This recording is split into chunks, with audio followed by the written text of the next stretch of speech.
నా పిల్లలు, ఈరోజు నేను నీకు కొన్ని ముఖ్యమైన మాటలు చెప్పాలనుకుంటున్నాను. నువ్వు ఫోన్లో ఈ వాయిస్ విన్నప్పుడు నేను నీ దగ్గరే ఉన్నట్టు భావించు. నేను ఒక పేద ఇంట్లో పుట్టాను. రోజుకి ₹1 కూడా లేదు. రాత్రి వీధి దీపం వెలుతురులో చదువుకునేవాడిని.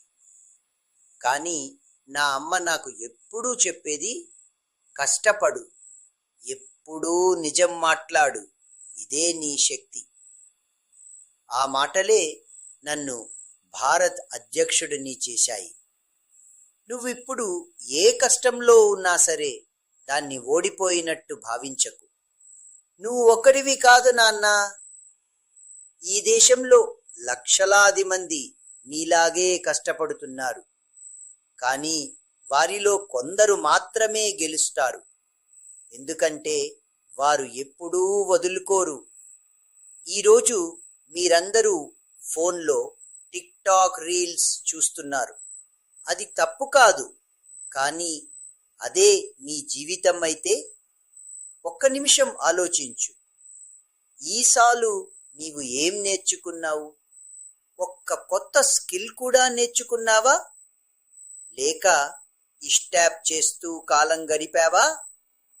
ఫోన్ నీకు సేవకుడు, సేవ చేసేవాడు.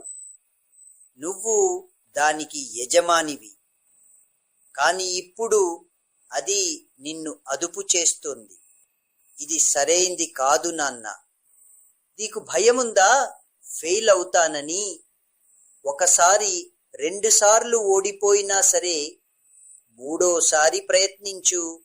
నేను రాకెట్ డిజైన్ చేసినప్పుడు 15 సార్లు ఫెయిల్ అయ్యాను, కానీ 3 సక్సెస్ అయ్యాను. అదే జీవితం అన్న. నువ్వు రోజు చేసే చిన్న చిన్న పనులు ముఖ్యం.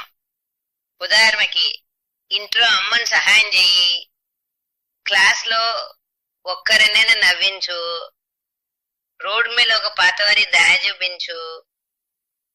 ఇవన్నీ నీ గొప్పతనం చూపిస్తాయి. నేను ఎప్పుడంటాను కలలు కానండి, కానీ ఇప్పుడు ఒక్క మారి చేస్తున్నాను. కలలు కాని తాతెంబోళ్ళ పని చేయండి. కళ మాత్రమే చాలు, అది నిజం కాదు. కష్టపడు, అప్పుడే నీ కళ నిజమవుతుంది. నువ్వేం చేసినా సరే ఎప్పుడూ నిజాయితీగా ఉండు. ఎవరిని మోసం చేయకు, ఎవరి డబ్బుకి ఆశపడకు. నీ మనస్సు శుభ్రంగా ఉంచుకో. అదే నిజమైన ఐశ్వర్యం. నేను ఇక ఈ లోకంలో లేనప్పటికీ నా మాటలు నీ హృదయంలో ఎప్పటికీ ఉండాలి. నువ్వు సక్సెస్ అయినప్పుడు నన్ను గుర్తు చేసుకో. నీ తాతయ్య నిన్ను గర్వంగా చూస్తుంటారు.